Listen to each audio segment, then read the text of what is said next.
Hello, people of the world, and welcome to the third episode of Adwit podcast. On today, focusing on plot with me, Sarah Golding. Hello, I'm Lindsay, and I'm very happy to be here working on part 2 of our discussion of plot and how to make it yours. Woohoo!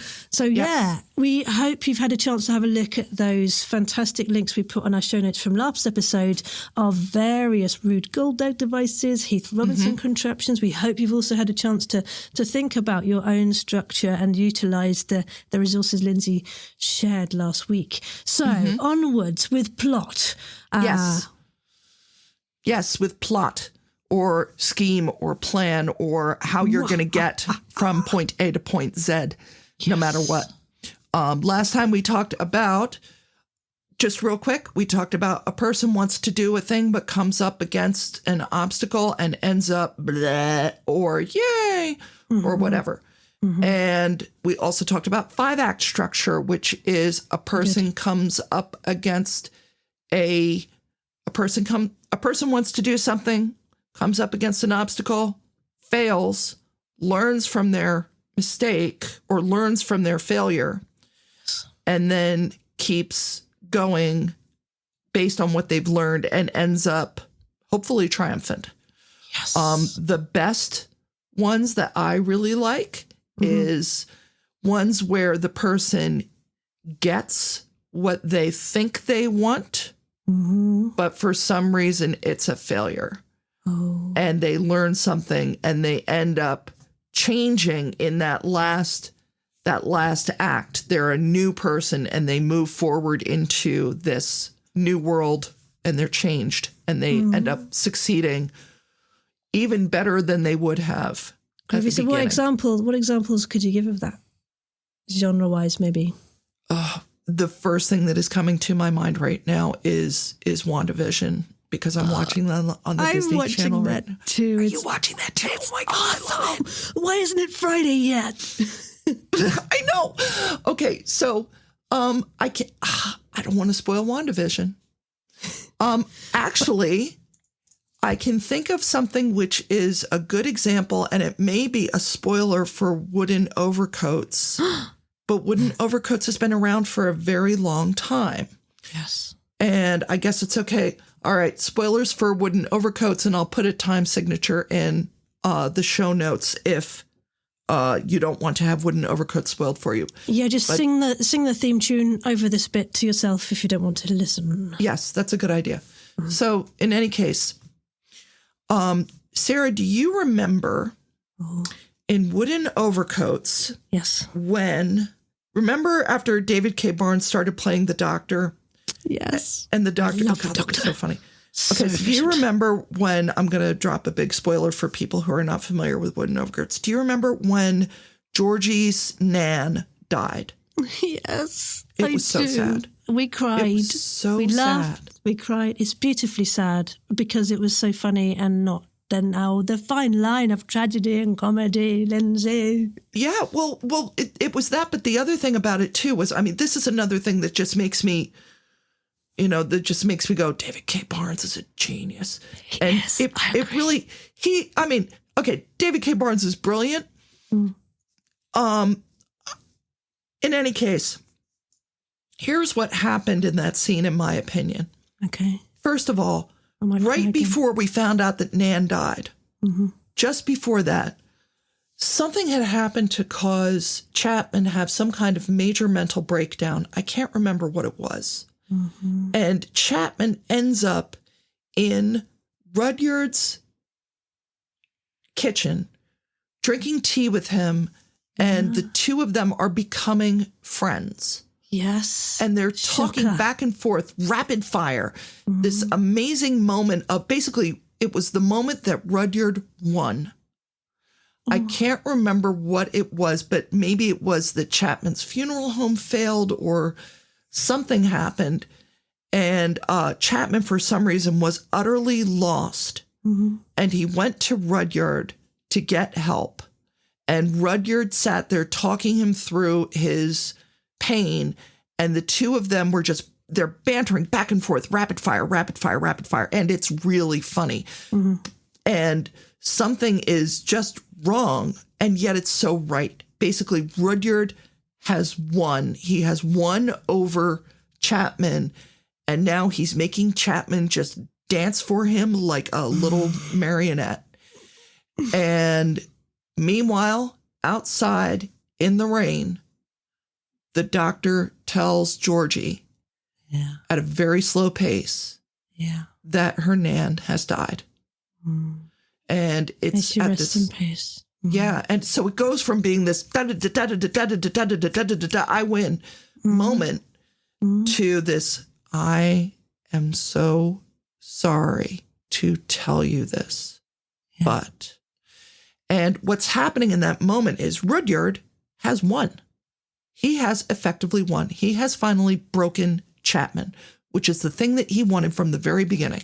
Yeah. He has wanted to make Chapman his little dancing marionette from the very beginning. Don't we all? Of course. Chapman already is a little dancing marionette, except he's more in control than we think he is. But anyway, Chapman has lost. Rudyard has won. But the reality is the funeral business needs to be taken care of with the utmost care and love right outside their front door. Yeah. And they're completely missing the point. Oblivious. Yeah, they're completely oblivious to what it means to be a good, all this time it's been, well, I'm the best funeral director. Oh, well, you can be the best funeral director all you want, but I'm going to be, giving coffee and, pastries to these wonderful mourners and taking them out on my yacht. I don't know. Get the body in the coffin in the ground on time. And now at the time when they need to be the most supportive funeral directors at the height of their skills, this person that they love who has busted her back for them is outside in this great moment of sorrow. And they're completely missing it. And I think that's that 5-act moment. Yeah. That's what makes the difference. And I'm going to I just want to just swing completely out of there and also suggest heist movies too. Heist movies are great because heist movies. Okay, heist movies. Yes, this is why we like heist movies, because heist movies start out, here's what we're going to do. Yeah. Here's what we need to do it. Yeah. Here are the obstacles. Yes. Here's how we're going to get around them. And ultimately, something happens along the way that makes everybody have to, usually what it is that they get the money, but they lose something important to them. Like maybe one of the burglars gets shot or something. Oh, and I read, because I'm making, not a movie, but an audio heist, something could be used for stage. I haven't decided yet. And I am deep in research and plot, and I've watched loads and loads and loads of heist movies. And did you know till 1950-something, they were not allowed to get away with it? Did you know that? Was I did not know that. Stipulation because of life and generally they weren't allowed to have the culprits get away with whatever thing they were. I found that fascinating. I find that fascinating too. Mm-hmm. So yes, that's really interesting, isn't it? So yeah, I'm deep in research right now, and I do hope not to be arrested for my search. I was going to say, I hope you clear your browser history frequently. I must. That's like when I was working on Yarn Socks Arising, and I was looking up how to blow up a wind turbine. That could have gotten me in a bit of trouble. Oh man, I'm sure that every single writer listening to this is going, yeah, actually, I need to clear that research on where to stuff bodies and yes. Always clear your browser history. But yes, that's there are so many good. Pencil and paper is great for research because you can always burn it. Burn it. Good idea. Yep. But a great example of a heist comedy that I personally love so much is Loot by Joe Orton. I was in that. I played Faye Jean McMahon at university. I did. And You would have made a wonderful Faye. oh, she was I so bet you were fun. wonderful. I'm a great believer in traditional positions. Yes, that was so fun. I love the thing doing where, that. like, the first moment you meet Faye, she's stolen the dead woman's slippers and Yes, she's wearing them. It's like, are you wearing my wife's slippers? Oh, yes. Are those? What is that? Oh, it's fluff. It's a form of fluff. They manufacture it in Leeds. I love that. Oh my God. Yeah, I but she's remember the lines. I am available if you need me, though I'm far too old to play her now. You know, let's do an aged up version. It's fine.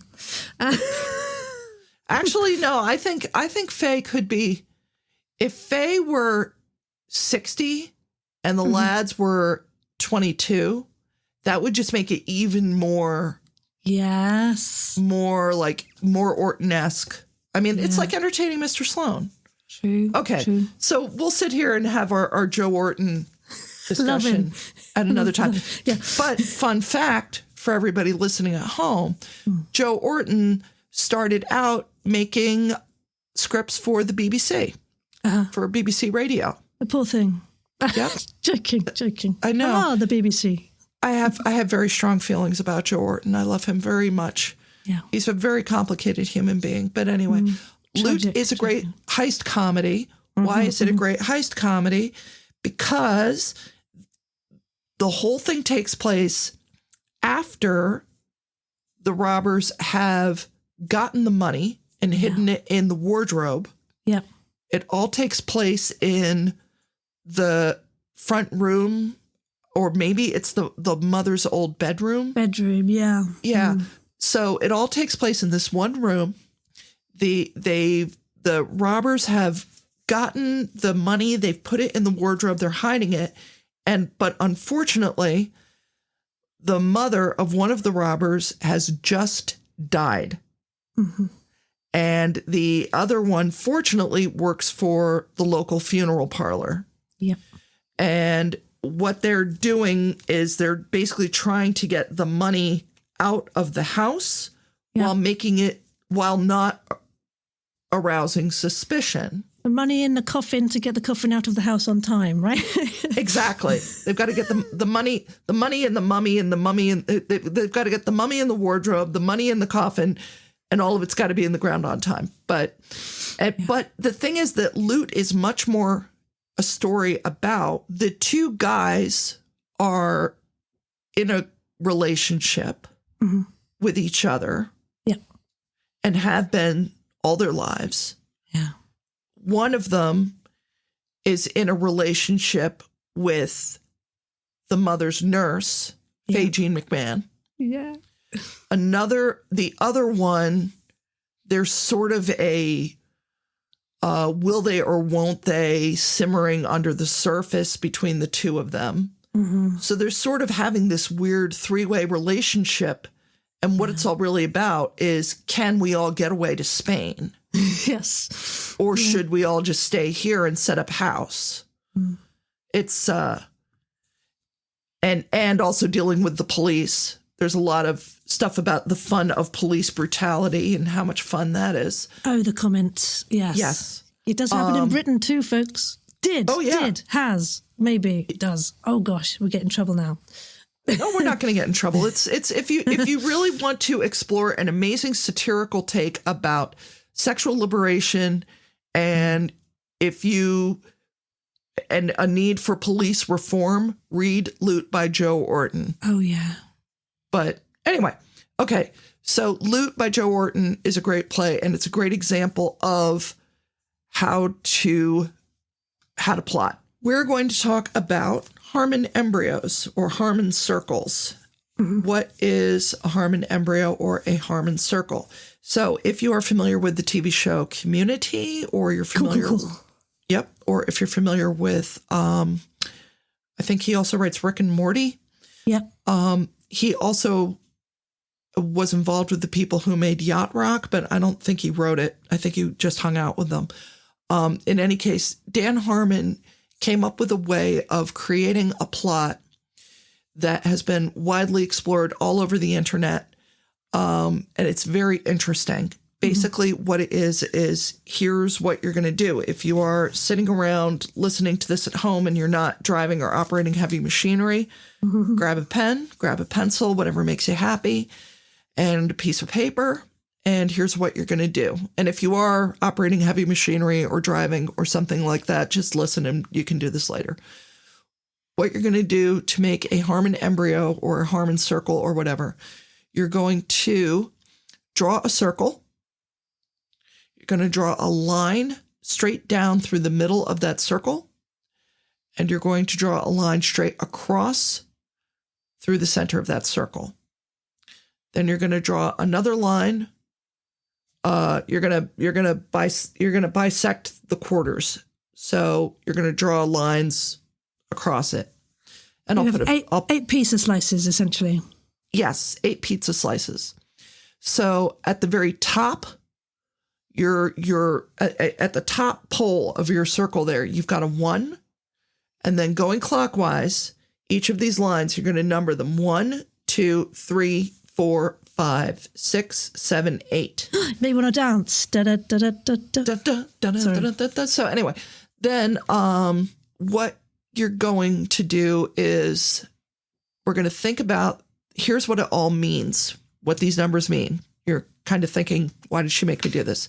So point 1 is where a character is in a zone of comfort.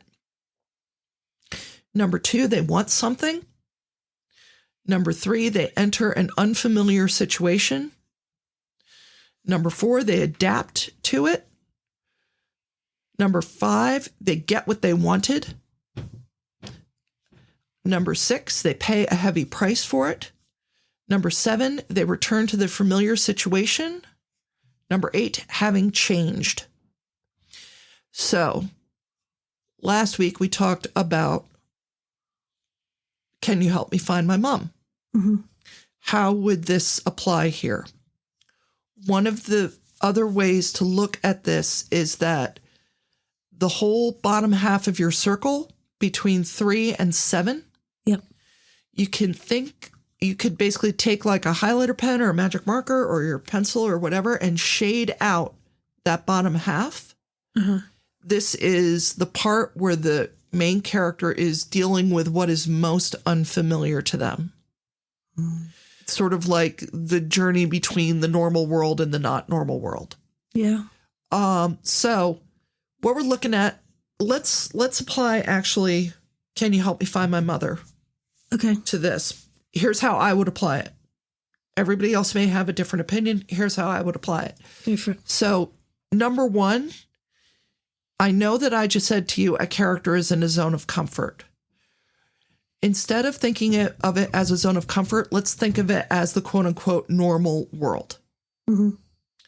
And the normal world for the mom character, the normal world for the little girl who becomes an older adult, the normal world for this little girl is chaos and fear.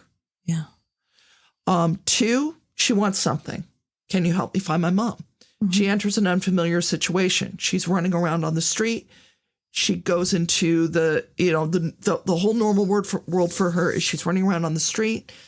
She enters an unfamiliar situation. She meets the young lady who says, let me take you for a walk. She adapts to it. She asks questions. And she's moderately comfortable. In this case, she pay a heavy price for it. Oh, I'm sorry. She adapts to it. She plays the piano. She gets what she wanted, which is that she feels moderately comfortable. She pays a price for it in that she looks at herself on the video and sees herself as old and realizes the truth. She's not a child. She's not going to find her own mother, but she is going to find love and safety and comfort from her daughter there with her. So that's basically how you can apply that to this. It's not a perfect application, but the Harmon plotting system you're gonna need some wiggle room there. No, I think that's really clear and a really easy way of accessing the development of what's happening with the characters. There's also the story structure that's from the Juicy.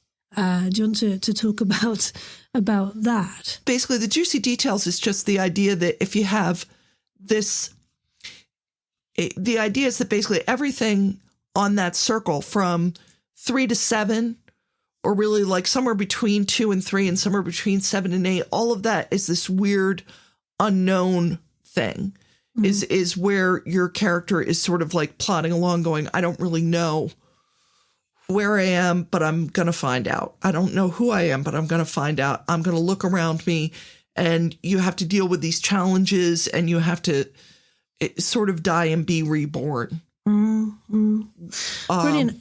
And I think there's so much to be taken from that, and I think by utilising that for your own work, at least you have other ways in there, slightly more detailed than a 3-plot or 5-plot structure. And I think obviously it's worked well for Sir Harmon. Yes. And there are other elements. We could talk about the hero's journey, but we're not going to today. I think you've also been going on a class about non-traditional narrative structures, and we'll come back to that at another point too. I think let's end the session today with just giving some groovy exercises for the folks to try out, shall we? So could you want to start off with some plot statements, Lindsay? Sure. If you just write out some plot statements, keep them really as simple as possible. Like, Ted wants to fill the bird feeder so he can lie on the couch and relax and watch birds all day, but it's freezing cold outside and the metal tin containing the bird seed is frozen shut. So he does what and ends up what? You keep them as simple as possible. You're building a muscle here. It's just like hitting tennis balls. I love hitting tennis balls. You know, I'm a champion of ladies singles tennis here in my local village. But that aside, so maybe do 10 of those, and then perhaps sketch some fill in the blanks with stories that you know. Yeah, I and guarantee stories you, that if you do 10 of them, you'll probably have 3 absolute clunkers, and 1 will be great. But the point is, you'll feel good about it.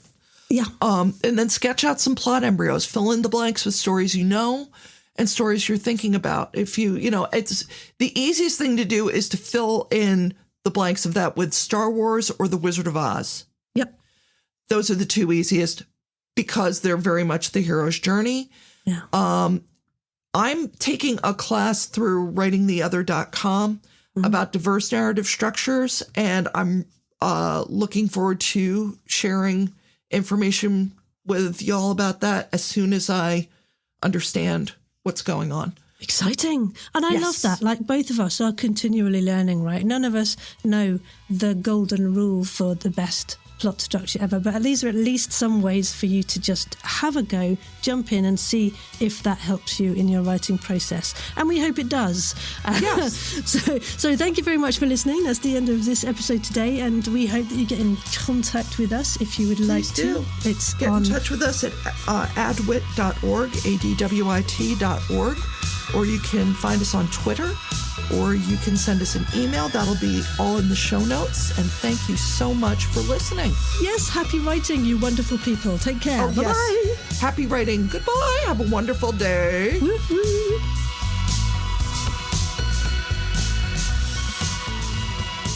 You have been listening to the Audio Drama Writers Independent Toolkit, hosted by Sarah Golding and Lindsay Harris Friel.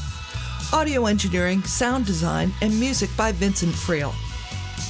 If you enjoyed what you heard, please write a review on Podchaser or on Apple Podcasts. Or you can tweet about us. Our Twitter handle is @AdwitPodcast. Please keep in touch. You can write to us at writersadwit@gmail.com. For more information, visit our website at adwit.org. Thank you for listening.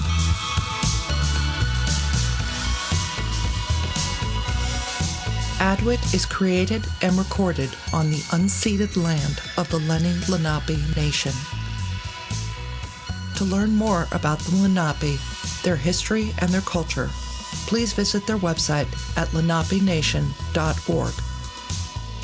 You can experience the online version of the museum exhibition, Fulfilling a Prophecy, the past and present of the Lenape in Pennsylvania, or you can visit the Lenape Nation Cultural Center and Trading Post in Easton, Pennsylvania.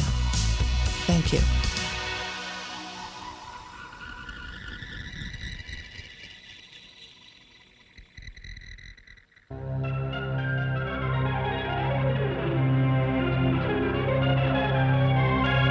$6630 Productions. Mm-hmm.